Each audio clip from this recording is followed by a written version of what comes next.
Sabi MVP.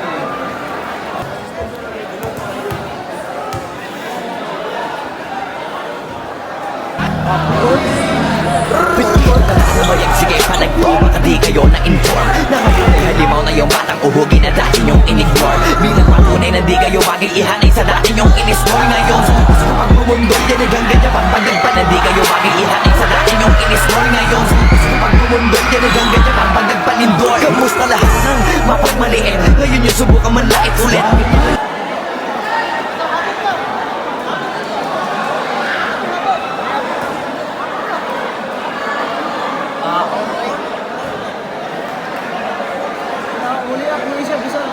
Basket comes foul number 17, Saga.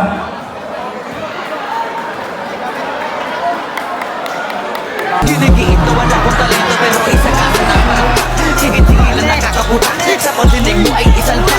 At talagang nalaman na awitin hanggang sa ang ulo mo'y mababa. Ano ba? Nakakatawa lang lahat mga talangka. Bakit pareho na kinahilig yun pero ba't naghihilang pababa? Dahil pag di matanggap na kinayo ko na lahat ng hindi nyo magawa. Parang hinamak nyo lang mga karagatan na ang gamit ng ibang ka. Ibang ka na yata.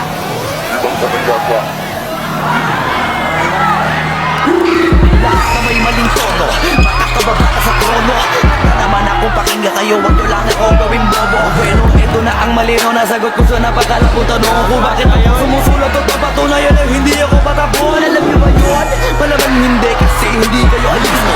Sa mulat nyo sa katotohanan, lahat kayo ay pinamiss ko. Hindi na uso dito palawakan ng koneksyon, kundi isasabi sa malabing mao.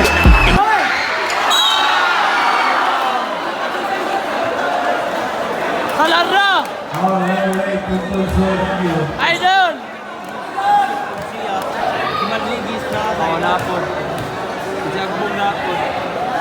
Team farm mo gabon yung mga pilo. First play, 1 point.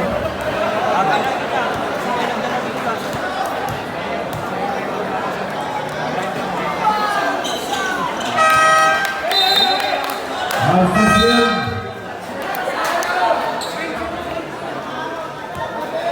10 seconds to shoot.